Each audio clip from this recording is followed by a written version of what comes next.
Hello and welcome to this video on reading comprehension strategy. What I'm going to do is to explain the strategy. I will use CAT 2019's Lot 1 passage, a passage on topophilia. And one more thing is that I'm talking about a reading comprehension strategy. Now, there can be many ways of solving a reading comprehension, and I cannot say that one strategy is definitely better than the other. It eventually boils down to what works for you. I'm going to share my thought on what works for me, and I hope that this strategy should work for you as well. Now, when I look at any reading comprehension passage, you have a passage and a question, and you need to understand this is the passage is created by an author, an author, and the question is created by someone else, a question setter. And so the question is created by someone else who is a question setter. There are two people that is involved in the whole game in the sense. So obviously the question setter uses a passage and create questions based on the passage. But the passage is written by someone else. But our task is to deal with both of them, both the author and the question setter as well.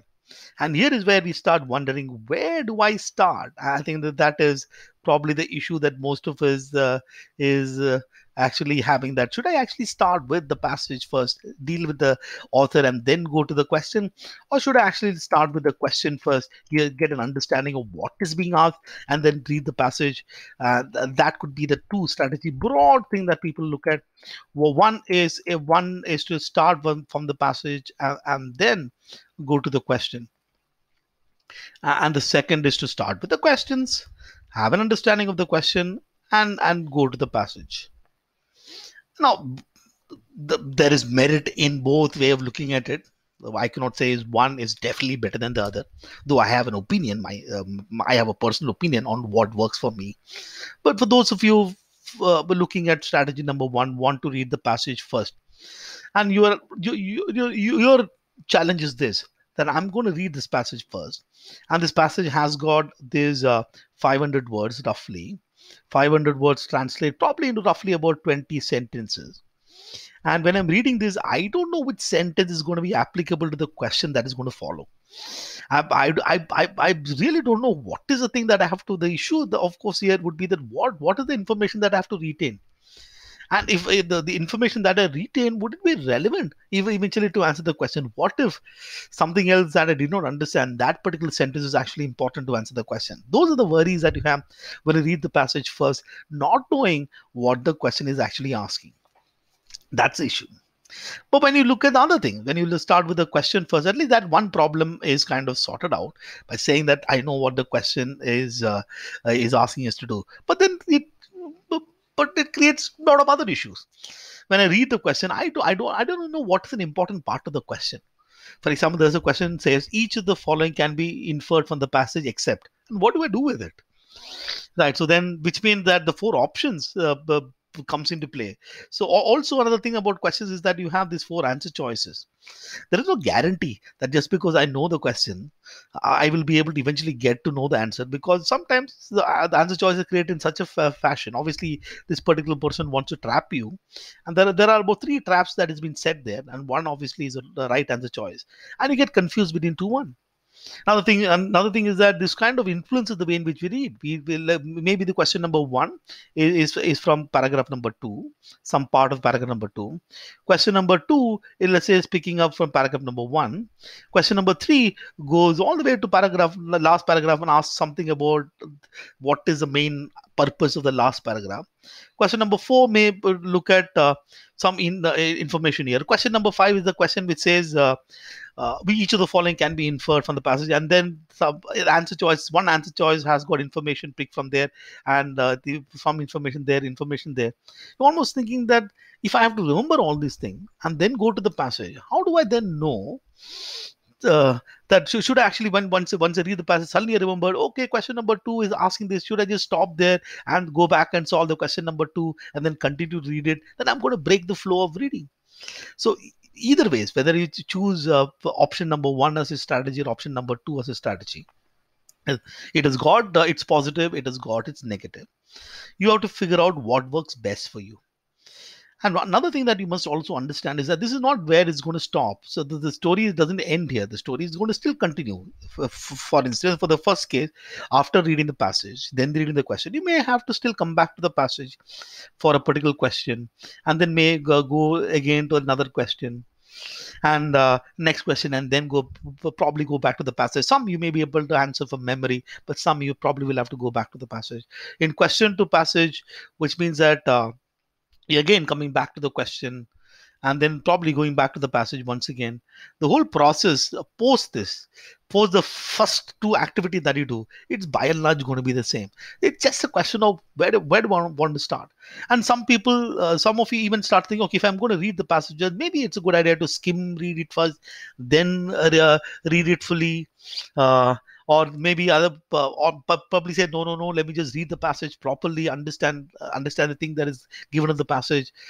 If you're looking at questions first, let me actually maybe take a note of all the specific part the question is asking, and then go check whether I can find that in the particular passage. Both, anything can work. What you have to do, of course, is you have to stick to one. Whatever it is, you eventually have to figure out at some point in time, I'm going to stick to one plan of action and stick to it, because at the end of the day, you have to develop your techniques, or techniques cannot be developed by trying to do too many things, right? Technique cannot be developed simply by solving it once. You have to keep on applying the same strategy to passage after passage, so that eventually it works. Whatever you want to do, let me help you in terms of how you can make a decision. Just ask yourself two questions. Number one, you want to ask is, which strategy for you personally has a least number of visits to the passage? Number of visits to the passage. I want to minimize this. I just don't want to keep on going back to the passage again and again and again and again and again. That's a lot of waste of time. The second waste of time also happens in the sense that at least confusion with options. Least confusion with the options. I don't want to get stuck in an option, get confused, and then waste time. So these are the two things that you want to look at in terms of what works for you. What personally works for me, and what is something that even I advocate, is to go with the first strategy of reading the passage first and then go into the question, and then probably answering some of the question from memory. The reason why I believe that this works for me, or I believe that this is a good way of looking at it, is that number one, when I'm reading it, every single passage, I've got a same style of reading, or same strategy of reading. It is not based on what the question setter forces me to do. And I also believe that whatever is the question, it doesn't matter what type of question is being asked. It is a specific detailed question, or a question, the specific function question, or a main idea question, or a tone question, or inference based questions, or a critical reasoning question, or agree disagree question. Whatever it is, all the things that you need to answer these four questions, five questions that is given to us, everything else is only there in the passage, and you are not supposed to take any information beyond what is given in the passage. So even if so to answer this question, it helps. So whatever my answer choice is, the right answer choice for each of these questions as well, has to be something that is based on the passage as well, right? And the wrong answer choice is something that is not based on the passage. So my overall understanding of the passage helps me in eliminating the options pretty easily. Also, answering any question, to me it doesn't matter what is the type of question that is being asked. That is what I think when I look at reading comprehension. That is what also I recommend. But that brings us to another problem. Therefore, the problem therefore is, when I read for the first time, let me just clean this. If I decide that is a strategy that I'm going to use, and the next question is, when I'm going to read for the first time, what are the things that I eventually have to retain? How do I understand what is a sentence which is important to me, or what is a sentence that is not important to me? And important to me would obviously be a function of eventually what the question is, but I also know that this is a kind of an open book exam. All the information is still there. If the question forces me to come back, I should I should be able to come back. So for that, what I need to do is, if at all I have to come back to the passage, I need to understand the structure of the passage in terms of broadly what is paragraph number one talking about, what is the main idea of paragraph number two, what is the meaning of three, and what is the discussion paragraph number four. If I get a sense of what is the discussion in this, even if let's say a question forces me to come back, at least I know where to come back. And when I come back to the passage, I know I'll come back with the purpose. I know what I'm looking for. I know exactly what I'm looking for. I read the four options. I know what is important for me to evaluate the option. Okay, now to look at the structure, that's the second thing, that I want to follow the author. I want to understand what the author's main idea in each of these passages. What is the main idea for a passage, for that particular paragraph? What is the main idea, main point that the author is making in paragraph number two, and what is the main point author is making in paragraph number three? What is the main point? I should be able to differentiate between the main point the author is saying and all the details that author is giving to support that main point that author wants to tell me. Okay. I also will get a sense in terms of the tone or the attitude the author has towards the subject. In some cases, actually, you can eliminate answer choices because there's a tone mismatch in terms of answer choices. These are the rough ideas that I want to do this. And I want to do all of these, ladies and gentlemen, in about 8 to 9 minutes, because that's the time that roughly we have if you were to solve all the passages, 8 to 9 minutes. But of course, in this particular video lesson, I'm probably going to do for 5 times more that time. So 5 times off 8 minutes. Probably I'll take about 40 minutes because I have to explain my thought, right? So I'm going to break down every single thing when I'm going to read the passage. They tell you what am I thinking, tell you why am I thinking the way I'm thinking, and what is my takeaway from each of this paragraph. And once I leave the passage, what information do I leave in my head when I go to the question? And when I have to come back, how do I come back and evaluate the question? If there are options that I'm for some reason confused, how do I resolve the confusion? So that's something that I will try and do. So let's, this particular passage, by the way, is taken from a book, the Encyclopedia of Geography. And in that, there is an article on topophilia. Yeah, so first of all, obviously the passage does not give you a heading called topophilia and gives it starts from here, and you have to figure out everything based on just the passage that is given to me. There are three things. One, this is the passage that was given to me. I did not choose it. It was forced upon me, and therefore I don't know who the author is. I don't know what the subject is. I don't know how the treatment of the subject, whether the author is not happy with something, author is going to critically analyze something, or the author is giving some solution to a problem. I don't know what the topic is when I start reading it. So I'll have to make sense in terms of what the author wants to do with the passage. So here as well, the topophilia, this is the first time in my life at least that I've heard this word topophilia when I read the passage for the first time. And I have to now, the author also helped me understand what is topophilia, and hopefully I can find the information in the passage as well. So yes, another thing that I might also want to add is that when you look at from CAT 2015 till CAT 2018, all the passages were picked from articles, or from website articles, which is, let's say, from the Guardian or the Ion Essays or Smithsonian Magazine articles. So the articles is generally for Aam Janata. A book is for, not for, I cannot say every book is for a general public. So if a book is for quantum physics, created for quantum physics, that is not necessarily a book for a general public. That is for books who are interested in that particular subject. So the book largely is going to assume that the person will have a certain knowledge. So therefore the text may end up being a little dense. Those could be the issues with respect to the book. Anyways, let's hit the passage here. That is a passage that looks very small. So don't worry, we have Zoom facility. Okay, let's start from paragraph number one. So I might want to start a little slow in paragraph number one because I don't know what the topic is. Just that slow. I also have to ensure that I pace it really well because I want to read all of these in about 3 minutes.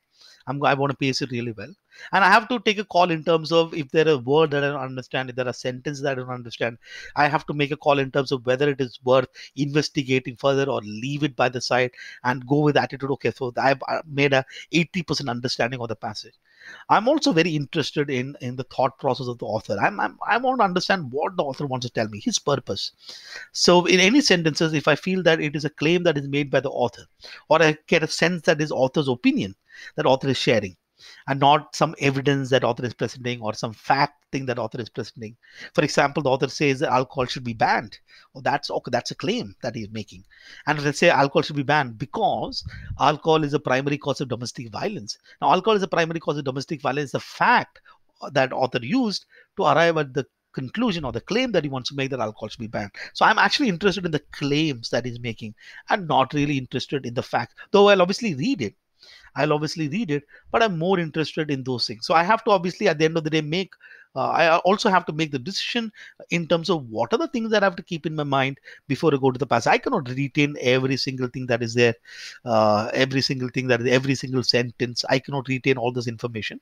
I like I told you, I know that I obviously can come back to the passage if there is a need. So that's what it is. And the one other thing that I also know is that the question setter has to create question based on this passage. The question setter also read the passage. Think about how the question setter read the question setter does not read the passage. Okay, let me pick randomly one word from here. What is it? I can see landscape. Let me create a question on landscape first. Let me pick a question. What is this word? Olfactory. I know a lot of people don't know the meaning of this particular word. I'm going to create based on that. Let me randomly say that I'm going to pick up this particular paragraph from here and decide to create a question. That's not how a question setter does. No, question setter first of all reads the passage completely. He has an understanding of what the passage is, and then he starts thinking about what could be the 5 good questions that can ask. And the question setter also would want to look at, okay, I would want to test him in different levels of understanding of this particular passage. Let me ask him 5 different questions. Let me pick something from paragraph number 1, which I believe is a good question, or something from paragraph number 2, something from paragraph number 3, and so on and so forth.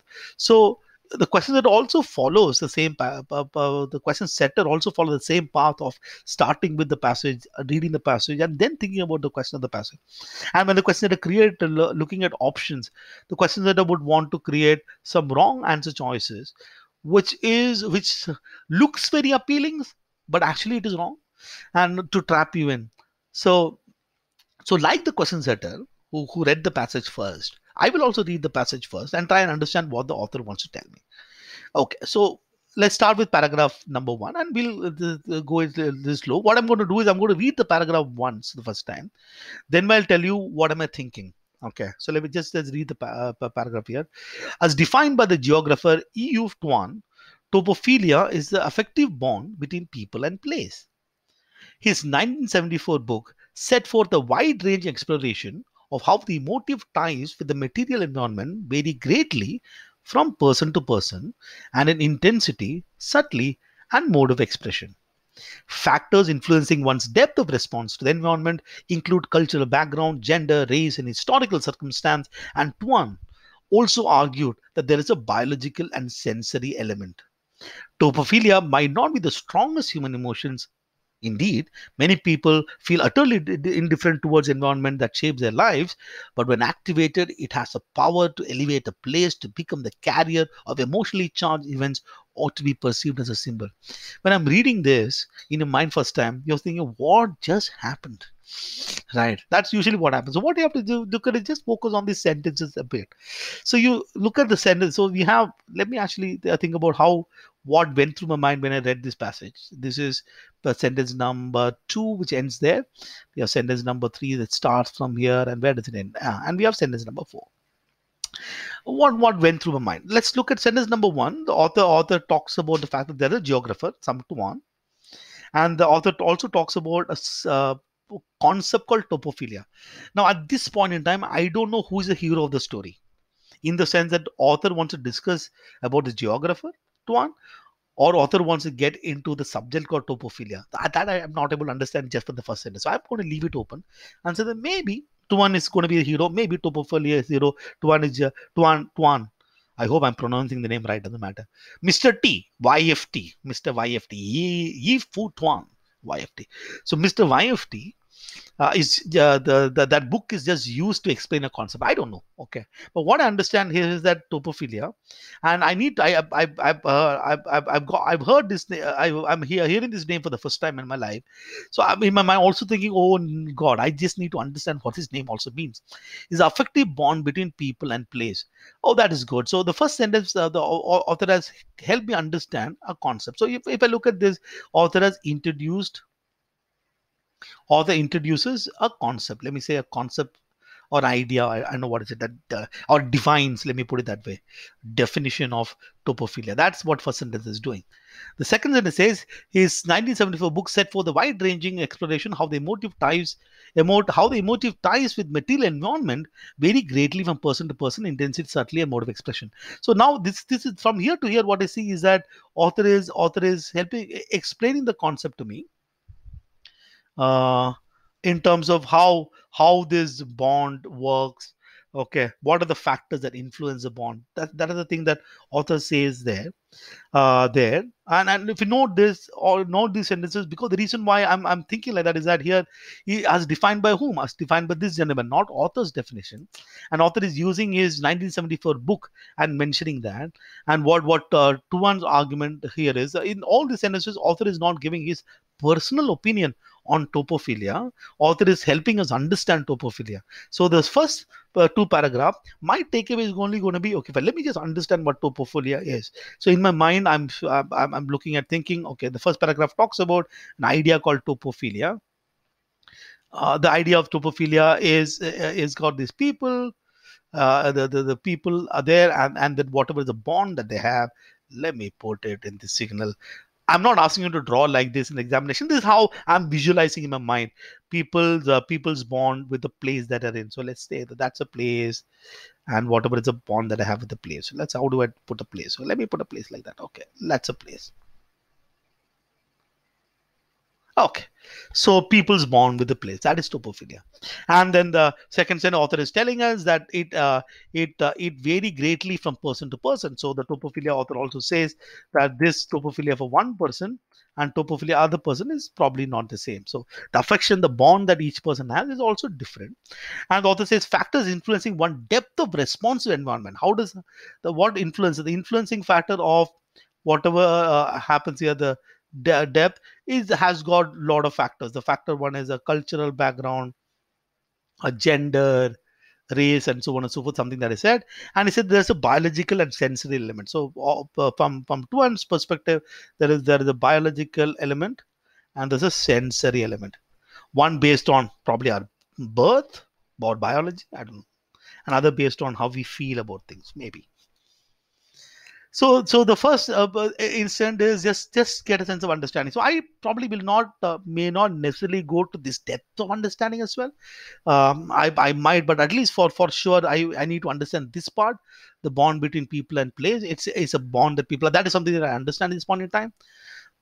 I may understand it varies differently and there are a lot of factors that influence it. I don't want to remember the specific factors that don't want to keep in mind. The author talks about cultural background, gender, race, historical circumstances. Those are things I really don't want to remember or retain in my mind. I'm just saying there are a lot of factors.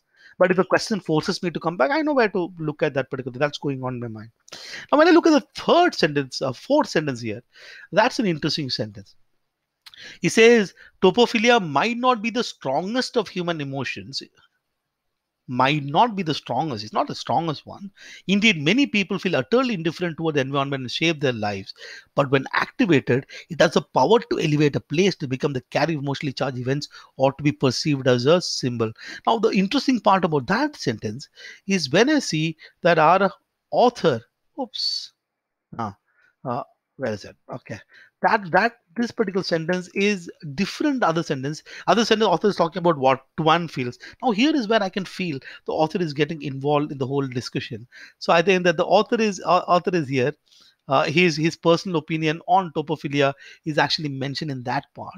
I'm not saying his opinion on topophilia. So he is making a concession that it might not be the strongest, but it when activated, it has got a great power. So whatever is the bond, if it is activated, if activated, it has got great power.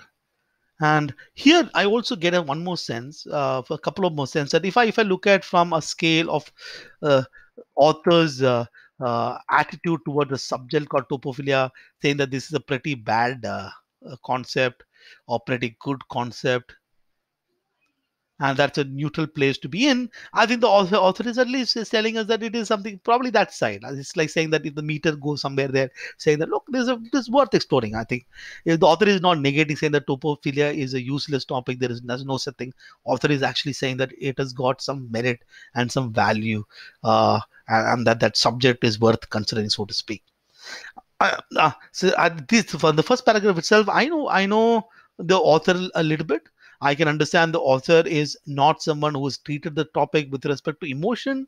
Or I do not see that author is using emotion. For example, he is pretty angry about something, or he is probably sarcastic about the whole thing, or let's say he has got deep love towards the topic, or is he thrilled about talking about the topic. I don't see all that. I see an author who is much more neutral in his attitude, which means used more or less logic and more analysis kind of a passive author is what he's doing. So that's where it is. Okay. So when I go through, and so that is how that 1 minute of reading of that paragraph, or maybe about 45 seconds of reading a paragraph, those are the images that came to my mind. So I'm not interested in words. I'm interested in how do I put it, uh, the author. I want to go with the author. I'm going to look at the author. I want to understand what he's thinking. I want to understand him better or her better. That's what I'm thinking. I'm not interested in the words per se. I'm not interested in the English here. I'm interested in the guy or the girl who's talking to me. I want to understand that person. That's how I read. That's the attitude that I have. And what is the takeaway that we can have here? What is the takeaway that we can have? The takeaway that can have is simply that a couple of things that you can take away from here. You don't have to write a note on it. Some people write a note. It is not necessary that you should write a note. Short notes. If you're probably taking note from the first paragraph note would look something like. Let me actually put it this side. Okay, we'll come back there. And if I look at the kind of notes that I want to write for the first paragraph will look at something like, okay, so we have, this is my takeaway, either my notes, uh, or what I remember from this particular passage, the things that I remember. Okay, so the thing I remember is, first is I need to understand this topophilia. I'm going to now use a short form. Topophilia is people born towards place. That is topophilia. And it has got good power. So it's good. This, when activated, it has got good power. Something like that is what I'm going to think. Nothing else. Okay, so that's all I'm interested in. There are factors that influence it. Fair enough. So another thing that I also want to do is that if author was really interested in discussing a lot about the factors influencing it, okay, also would have probably created a separate paragraph in itself about the factors itself. No, here author merely the author is telling me, helping us understand what the whole concept of topophilia is. If author wants to give a lot of importance to his book, and for example how it differs from person to person, author may have devoted one extra paragraph for it. The fact that author has put these two sentences together along with explaining the topophilia, my understanding is that the role of these two sentences together there is to just help me understand as a reader what topophilia is. So thank you, my dear author. We move to paragraph number 2. We are doing this in a very systematic manner, ladies and gentlemen. Okay, so I've understood. So now I'm interested. Okay, where obviously he's gonna get inside. So here is where I'm thinking, where is he moving now? Is he going to tell me some problem about topophilia? He's going to tell me some other aspect of topophilia. He's going to probably say Tuan got something wrong. What does he want to do? What do you want to do, author? What do you want to tell me? Tell me. I'm very interested in listening to what you want to tell me. Okay, I'm excited. We are all excited. All are people who are watching this video excited. Author, tell me, Mr. Author, what do you want to tell me? Okay, let's go. Aesthetic appreciation is one way in which people respond to the environment. Okay, so okay, fine. So the immediately what goes through my mind is the fact that in which people respond to the environment. They say that how people responding to the environment seems to be the topic that the author has picked in this particular passage. And then one way is aesthetic appreciation, right? So when I read this, aesthetic expression is one way in which people respond to the environment. A brilliantly colored rainbow after gloomy afternoon showers, a busy streets alive with human interaction. One might experience the beauty of each landscape that seemed quite ordinary only moments before, or that had been newly discovered. Now let's look at what this sentence is doing. This sentence starting from here, going till whole here. So that sentence, if I have to put that sentence in green, oops, that is green. That is white. Let's put the sentence in green, like a green signal of a traffic light. And I put the sentence in a green signal of a traffic light. It says all that the sentence has done. What do you think the sentence has done? The sentence has merely gave an example of how people are respond to the environment using beauty, appreciating something. So this is merely example. I don't have to break my head, think about, oh, brilliantly colored rainbow, let me remember this, blick rainbow, rainbow, rainbow, rainbow, rainbow. I don't have to remember. Why should I remember this? I want to understand is that beauty is one way the people respond to the environment. That's one. Okay, that's all that thing. So that's my takeaway. The one way to respond is beauty, and the key discussion point in this particular case is how people respond to the environment is what the author wants to tell me in this particular paragraph. This is quite opposite of a second topophilic bond, namely that of acquired taste of certain landscape and places that one knows well. Oh, good. So while he talks about nature appreciation, and there is a second thing that has been talked about is acquired taste. So already we know at this point in time the sense in which where the passage is moving is that how people respond to this environment. So therefore, in our mind, we can almost thinking that this is about this passage.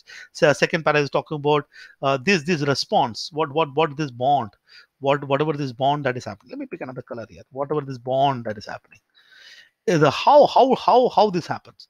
And the one thing that the author says is that aesthetic is one thing, and I can see the second one, which is aesthetic. I think I got the spelling completely wrong. What am I doing? Aesthetic appreciation. Second seems to be something like an acquired taste is what the author is saying there, right? So those that's what I can see there. Certain landscape that one knows well. And again, the same thing. When a place is home, or when a space has become the locus of memories or the meanings of gaining a livelihood, it frequently evokes a deeper set of attachment than those predicated purely on the visual. Okay, so there is an attachment that happens, acquired taste. Now you see that that particular part is also an example that the author has used to illustrate the acquired taste. Now, I'm not saying not to read this, but what I'm saying is I don't have to retain it. What I have to retain is the fact that there is this aesthetic appreciation, that is acquired state, taste that is there. That's the second way. And I say the third response. Now he's getting a third response of the environment. Oh, let's put it this side. Okay. I hope that's okay. Okay. A third response to the environment also depends on the human senses. Now you have a third response. It's very clear. I think the structure of this particular passage is very cute. This paragraph is very cute. So he has got about three responses.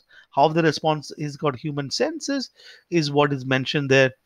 But maybe tactile and olfactory. Then some of you going, what is this word? Oh my God. But there is namely, okay, okay. Thank you, thank you. Namely, a delight in the feel of smell of air, water, and the earth. Okay, so you really don't have to know the meaning. If you don't know the meaning of word, what can you do? What can you do? One way people say, let's understand from the context of the passage. Why? Well, I'm going to sit and do some analysis of it. Chuck it. No, let's continue. It's okay. We understood what the passage want to tell us. But the tactile, I think, is about touch, and olfactory probably is about smell. I think. Yeah, that's what it is. Smell, uh, senses of smell. I think this is about feeling. That's what that means. Anyways, doesn't matter, ladies and gentlemen. We have third one, maybe tactile, namely delight. So there are three factors: human senses, ladies and gentlemen. So there are three things. So what am I takeaway? When I'm going and takeaway from paragraph number one, let's look at this takeaway. This is paragraph number one takeaway. My paragraph number two takeaway is that response is three ways. And you don't have to actually write down the three response, or remember the three response. But if you feel that you want to write down the three response, that's also paragraph number one talks about topophilia, which is about the bond that people have with the place. And that bond can happen in three ways. It can be beauty based, or acquired taste based, or merely a sense based. That's what the passage is telling me. Let's look at the third paragraph. Where is the author? What else he has to tell us? I don't know. Okay, author, so far we are so far so good. You have been very nice, explained to us very neatly. I really want you to be a teacher of my uh, college. Geo focus. Topophilia and its very close conceptual twin, sense of place, is an experience that, however elusive, has inspired recent architects and planners. Okay, however elusive. So now he's talking about the inspiration. So something about inspiration that Topophilia had on architects and planners. That seemed to be the topic of this particular paragraph. In one of the good thing is that this person has written the paragraph in a good structure, telling us the main idea in the first sentence and then explaining it. It's not necessarily everybody writes in this particular fashion, but here I can see the sense. And says most notably, new urbanism seeks to counter the perceived placelessness of modern suburbs and the decline of centricities through neo-traditional design motives. So now these are the kind of sentence when you're almost going, what? You are saying that what just happened? What is this sentence? So far you have written it neatly, and what is this sentence? But you need to understand from the uska. If you understand the author, what the author wants to tell us. To me, all that the sentence is explaining that is just illustrating that idea that of inspiration. This is just an illustration. I don't have to worry too much unless, of course, the question forces me to think about new urbanism, what it did. Uh, about the new urbanism seeks to counter the perceived placeness of modern suburb and the decline of central city through neo-traditional design motives. So basically, author is saying that there are new design that is coming up, which is which is creating some design, which is trying to help people create a bond in the environment, so to speak, something like that. Doesn't matter. But what the point that I'm saying is that here is this is just an explanation or a detail of that specific inspiration that is there. This is used as an explanation, but the broad understanding that I can see is about the inspired art. Although motivated by good intention, such attempts to create places rich in meaning are perhaps bound to disappoint. We have an author getting involved. Whatever it is, this thing is bound to disappoint. That's a good sentence. That's a good part. This is where I'm interested in. Okay, whatever your inspiration that you're going to do, the author, ladies and gentlemen, just got involved there. That is bound to disappoint.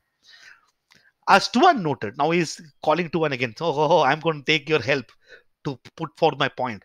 Purely aesthetic responses often are suddenly revealed, but intensity is rarely is long lasting. So he's just taking example of Tuan's noted to justify what he wants to say. The author, this is as a justification. If you look at an argument, you make a lot of conclusion, right? The conclusion is based on some premise or an evidence or a fact that puts weight or justifies the conclusion that they're making. Look, it is bound to disappoint. There, Tuan ne bhi bola tha. Tuan also told us. Remember? Okay. So Tuan is used as a strengthening his, so to speak, a premise that is used to this point. So I'm okay, fair enough. So this is not important. Okay. Topophilia is difficult to design or impossible to quantify. Now author is explaining that why is it problematic. It is difficult to design, impossible to quantify, and its more article interpreters have been self-reflective philosophers such as someone, okay, evoking a marvelously intricate sense of place at describing a deep affinity for the desert. So basically saying that it's impossible to quantify. There are some self-reflective philosophers done this. All that I'm picking up from here is any sort of inspiration that you're thinking. So if let's say if you take this topophilia here, and you are some kind of a designer, you want to design some stuff or some building you want to design, or let's say you are some architect or you are some planners, and if you're saying that I'm going to let's use topophilia to do all this design, let's do all this design, let's use uh, topophilia to do all this design. Ladies and gentlemen, the author is saying that वो सब नहीं होगा. Please, sorry. It is going to be a problem. You have good intention, ladies and gentlemen. You have a good intention, but I believe that I'm not attacking your motive. I'm just saying that this is impossible uh, to design. Impossible to design. That's my takeaway from that particular passage. Okay, so let's have a look at what is happening in paragraph number 3. It's paragraph number 3. If my takeaway from paragraph number 3, the simple takeaway from paragraph number 3 is the fact that is it uh, uh, it has inspired people, but impossible to design. That is it. Okay, where is he going with it? What is okay? So far is he's just explaining topophilia as a concept, an idea.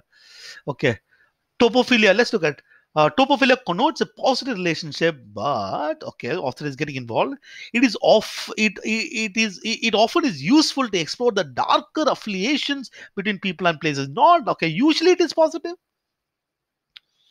but it is often useful. It's saying useful. Okay, it can be used to explore the darker affiliation between people and place. Okay, now he is now talking about the fact that while this all pyar chal raha hai, all love affair you are having with your place, please understand that we can also use this. Now he is getting and saying that another use according to author is to look at the people and whatever the place is, let's say that whatever that place is, and we can look at the affiliation that we have is very dark affiliation that people have, and not from a positive sense. There's like a dark affiliation that people have on the place. That's what the author wants to discuss here. Let's look at what's going on. Let's look at that, what's going on. Now he's immediately look at this. Immediately see that this sentence is getting into examples. Okay. Patriotism, literally meaning the love of one's terra patria or homeland, has long been cultivated by governing elites for a ranging of nationalist projects. The government elites have used patriotism for nationalist projects, including war preparation, ethnic cleansing. All that are examples of justification for that idea that it is useful for darker affiliations. Residents. Another example is residents of scale residential development have disclosed how important it is to maintain their community's distinct identity, often by casting themselves in a superior social position and by reinforcing class in this. So politicians have used it, residents in certain places have used this, create a darker idea. This is use the bondage and kind of use it for darker themes, for war, for social distancing in a different sense. It's like the coronavirus of love for a place. That didn't come out right. Sorry, that's a stupid example. I just got carried away. And just as just as a beloved landscape is suddenly revealed, so too many a landscape of fear cast a dark shadow over a place. There can be fear that can cast a dark over a place, often that make one's a cell of dread and city like topophobia. So philia is love. Philosophy, love for wisdom. Phil is love. That's what it's philosophy. So Sophia is wisdom. I think Phil is love. So topophilia is love for topo, whatever that is place. Uh, for a place. Topophobia is a fear of the place. Probably I'm thinking something like North Korea. So said then why don't you go to North Korea for this holiday? No. It's very dangerous. Sudan, let's go to Sudan. No. And people create this fear. Now I can already feel the thing about what people talked about a certain locality near my house, certain kind of places that you should not be going, the fear that got created about the place, and the smell that place walk. That's a bad. I'm sure that we have understood this. So once we have been with the author, we can understand this. So what is the takeaway for the last paragraph, which is pretty clean and straightforward. When you look at paragraph number 4, what the author is saying that, oops, what is going on here? Okay, let's need a pen. I wanted. Okay, I needed number 4. It is a topophilia. Topophilia is one thing. There is also the concept of topophobia. So while there can be love, there can be fear as well. That's it. Now, when I look at this passage, ladies and gentlemen, in the context of this one, let me actually put like this and look at all the color scheme. That's my passage. So my takeaway is this simple ideas. These 4 ideas is what I'm going to take away when I leave this passage. That's it. And I know that a lot of things has been mentioned here, but I understand the place of each sentence. So your reading or the ability to read effectively, it's about an idea as to how do I understand the sentence that I believe is a detail, and that is based on, not based on the question setter, not based on my personal understanding, not based on the subject. It is eventually and only based on how the author has treated the passage. So you have to understand the author better, understand his purpose better, and then you see this. This is what my this what I mentioned here is probably how my mind thought. But this is what, if I have to write note, my note is very simple here. For example, paragraph number one: topophilia is the bond that people have with the place, and when activated, it can be very powerful. People respond in three different ways: beauty, they respond acquired taste, and human senses. And they are actually some people take inspiration and try to create some stuff from here, but that is very difficult, it's very impossible design. While we are actually talking about topophilia, let me also talk about topophobia, which is like a fear that can get be created, the darker affiliation that people have to a place, the misuse of the love, and those kind of things. So that's it. Now, your understanding of this passage. Let's go to each of these questions one by one, and see if a question needs me to go back to the passage. We will, but let's see which other questions probably we can answer without much trouble. Let's start with this question number one. I hope you can see this here. Let's use this here. The word topophobia, I know where it is. First of all, when the moment I read this, I know where it is mentioned. Already remember the topophobia is mentioned in the last paragraph. That's if I have to go back to the passage, and then I know where to go back. I also remember it's the last sentence.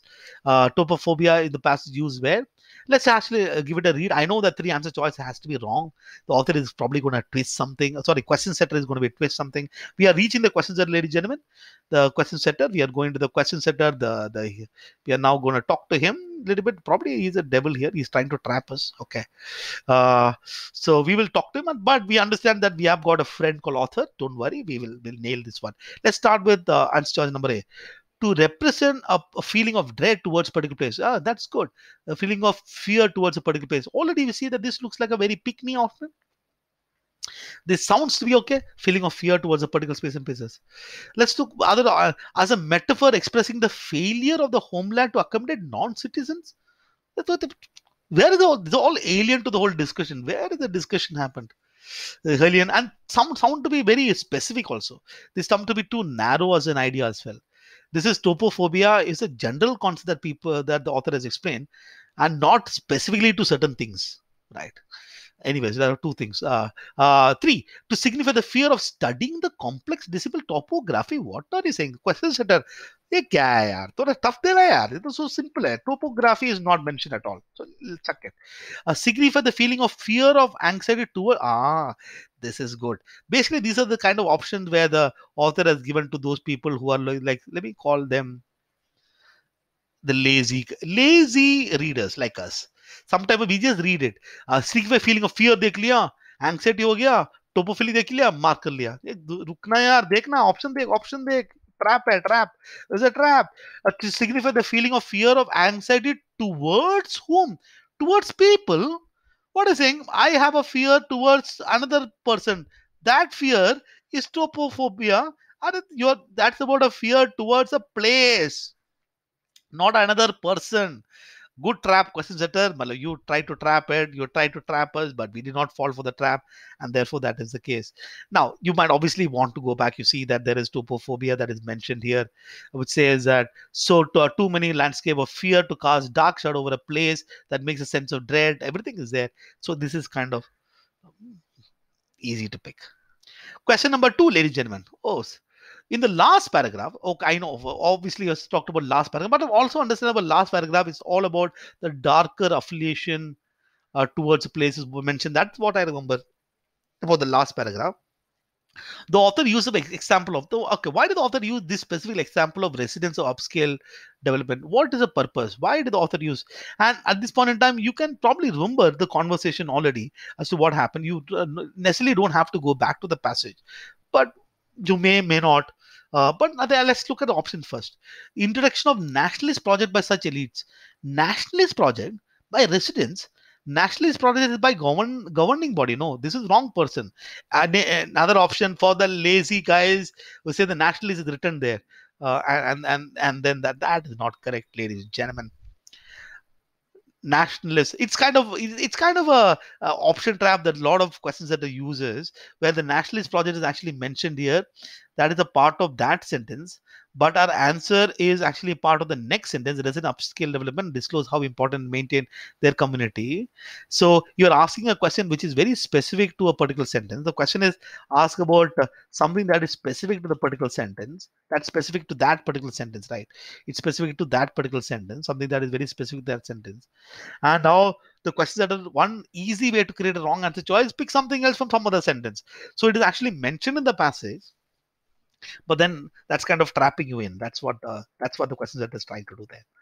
Manner in which environments are designed to minimize the social exclusion. Oh, double reducing exclusion.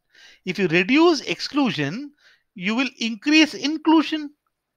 So that's a positive word, man. That's a positive. Minimizing social exclusion is a good thing. But the whole paragraph talking about how people are doing bad things, right? Uh, Design. I think this is another trap. Good trap by playing around with word. This is playing around with the word trap. This question setter is good question. Minimize the social exclusion. It should have been minimize the social inclusion. Yeah. That would have been at least okay to look at. Minimize the social exclusion would be bad answer choice. Okay, you are not going to fool me, question setter. We are better than this. Sensitive responses. We are talking about bad. Sensitive responses seems to be some some positive turn again. So the tone itself is a problem in this one. To raise class problems, upscale development, that can't be the answer. So obviously we eliminate all of that.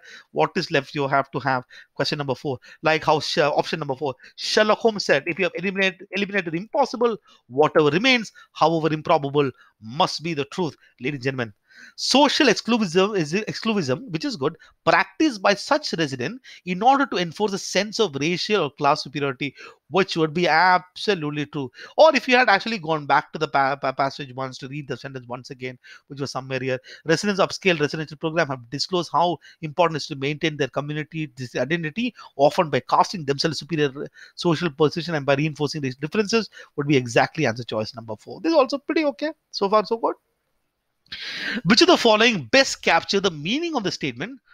Topophilia is difficult to design and impossible to quantify. I already know where the place is. The difficult to design and impossible to quantify. This is already there in paragraph 3. The concept that is mentioned best captures the meaning. So, what is the understanding of the statement? Why is it so difficult to design? It's about people's love towards place, right? It's about people's love or bonding to a place. How can I look at? And this is kind of an emotional thing. How can I design something that is based on emotion? That's what the author is saying. So you're looking at an option which talks something like that. Okay. Let's look at answer choice number A. Philosopher acted uniquely. So yeah, philosopher acted. Look at this option. And I tell you what the question that has done there. I'll tell you what he has done. Let's go to the passage. This paragraph. Where is it? This paragraph. Okay, this one. So there is this word philosophers. So this is the sentence. What is the sentence? Ah, topophilia is difficult to design, difficult, impossible to quantify, and you see that in that sentence something is mentioned about these philosophers. But if you look at this word, there is a philosopher here. The architects are there, and these all the questions that are Jabardasti connected this to word just to confuse us by saying there are philosopher architects. Who knows who are philosopher actors? Who knows this person are architect? Where is it mentioned? There are also planners that is mentioned. They could be philosopher planners. Why should they be architects? Why should these people be architects? So that is a kind of a good trap. The question setter is trying to trap you guys. That's all. Philosopher architect is a problem in the word. Philosopher architect are uniquely designed. First, uniquely suited. That's like unique. That's another word. That's the problem itself. Uh, yeah, what is the uniquely? They're the only one who can do this. That's like extreme as well. These are the two answer choices. There is a video that I created on how to live in answer choice. You'll understand these better. People's response to the environment are usually subjective and so cannot be rendered design. That makes sense. They're emotion based. They are subjective. Now this answer choice can be looked at. If this looks like a very pick me answer choice. When I say pick me, it's like They pick it because you understood the passage well, right? Even if it's a very specific question, you see the answer choice is based on understanding the passage well. People's response to the environment are usually subjective and cannot be rendered in design. These cannot be rendered is fine because the author is saying impossible to quantify it. So author is taking that position that is something is impossible. So that extremity is okay. Architect have to objectively quantify spaces and cannot wait a minute. Architect cannot be topophilic. My goodness, complete twisting over this question is just confusing us with playing around with words. Architects cannot be topophilic. Who are people topophilic? Topophilic is people having love towards their place. Love to that is topophilia, right? The architect cannot love the place. That's what the sentence says. How architect have to objectively quantify the first part is fine, the first part is actually fine. Architect have to objectively quantify spaces, the first part is fine, and then completely kind of made the second part wrong. And I think this is another problem that you might want to have and say that is like playing around with words, which is probably why people felt that some of these questions were actually tough. Actually, it is not. The questions are not creating problem. Options are, and options have to be wrong. A lot of people also say that there are close options. There are no close options. There are, well, just because you feel the answer is close doesn't mean it is close. She's very close to me. No, no, no, no, no, no, no. She's not. She is not. This is what you think. है ना? मतलब हाँ तो वो सोच है तुम्हारा तो कुछ क्लोज क्लोज नहीं है वो दूर है. Okay, just because things are close, it's about what you feel close. And this is wrong. I can say for sure that this answer is wrong, and the answer is wrong. There is right and wrong. Ladies and gentlemen, number 4, the deep no. Oh, what is this word? First of all, I think all the author is this question setter is less playing. And now your modern urbanization led to new urban first. Okay. Even if let's say I don't know the meaning of this word. Okay, the modern urbanization is something that is too narrow.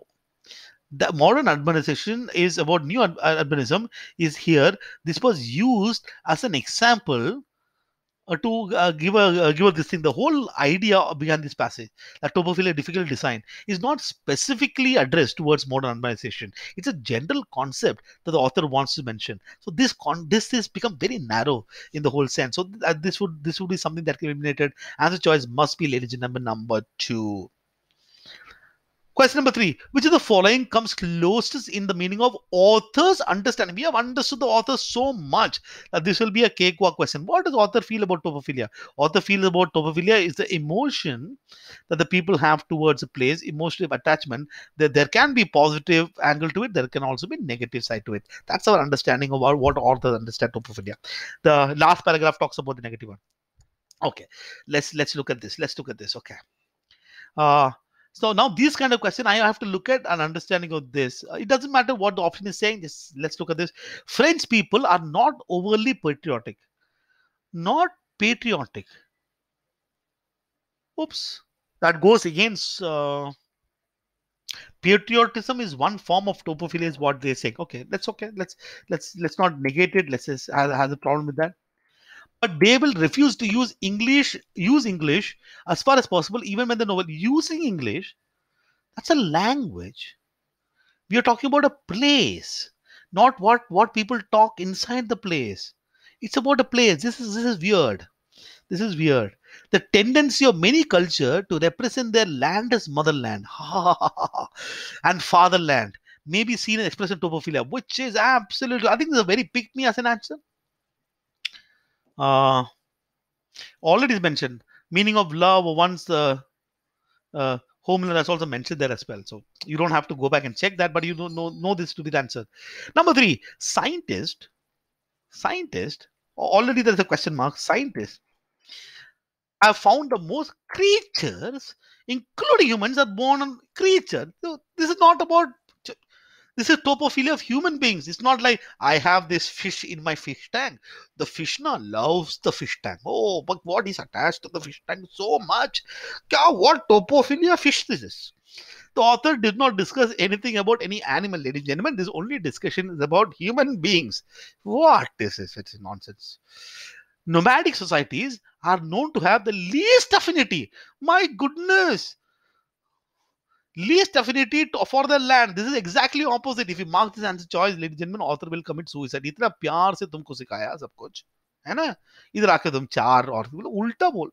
Come on. Answer choice number 2 is answer here very clearly. Uh, Number 4. Which of the following, if true, looking at if true, okay, the if true, okay, we have to teach, could not, okay, so we have to be careful about this question. Could not be seen as, could be seen as not contradicting the argument. So could be seen as not contradicting, which means you have to be aligned. What answer choice here must be aligned to our author. It has to be aligned to our author who has talked to us, which is aligned to him, is what we are looking at. Okay, answer choice has to be aligned. Generally speaking, in a given culture, the ties of people to the environment vary little in significance. What do you mean? The very little significance varies a lot. That's what is mentioned here. कहीं तो बोला था, vary greatly. Come on, gone. Patriotism, usually seen as a positive feeling, is presented by the author as a darker form of topophilia. That is very clear. But to use an example of a darker form of topophilia, where this is a good option, this is a good option, this is a good option. If this is true, there is no contradiction. Author, this is a good one. This is a good one. We'll keep that. New urbanism, which something somewhere there. New urbanism. There you go. Succeed in those design where the architect collaborated with clients. How succeeded? The whole idea is about it is impossible to design. No, no, no, no. The most, first of all, this word most, the most important, even fundamental response to environment are our tactile olfactory. No, no, that is just one of them. तीन और बोला था यार, appreciation बोला था. Why are you saying that is the most important? No, no. Answer choice, ladies and gentlemen, is answer choice number 2. So there you have it. So when you go about solving passages, it's everything about two core idea. It's about how well you can read, not how well you can read, not how fast you can read. It's about how well you can read, and that well you can read is always about you as someone reading the particular passage. You are someone who is like someone reading the passage. Your mind, in the mind, you are all thinking about this person who is the author. You are topophilia with the author, authorophilia, passageophilia. You must have passageophilia. Passageophilia is what the response that you should have. You should have love for the passage. And a lot of us don't have that feeling. A lot of us see that look at hate the passage. No, you should have love for passage. And the second one is a second thing. The second thing is about how do you look at the question setter. When you have the question setter, you are ready so with the question setter. Say that I am ready to fight, Dada. I have, for example, the question setter is there. Question setter is there, try to trap you with all the options, giving you 4 chocolate. Na please, evil question setter here. Or chocolate A, chocolate B, chocolate C. To khana, please eat. No, I want the right chocolate. And you're saying, look, the gun लेके आऊंगा तेरे को मारने के लिए. I will carry one. I don't know. A sphere. I'll have another bomb with me. I'll have this with me. I got all the weapon. I'm almost like a superhero here. Who's ready to take you because I have with me the superpower of my author of the passage. He is my superpower. The extreme superpower that I have to attack the enemy that I have is a question setter. That is the attitude that you should have. I hope this made sense to you. Thank you so much. And this was a little long, but it was fun. I hope if you need me to do more stuff, I'll be more than happy to do. Thank you. Goodbye. Good luck. Bye.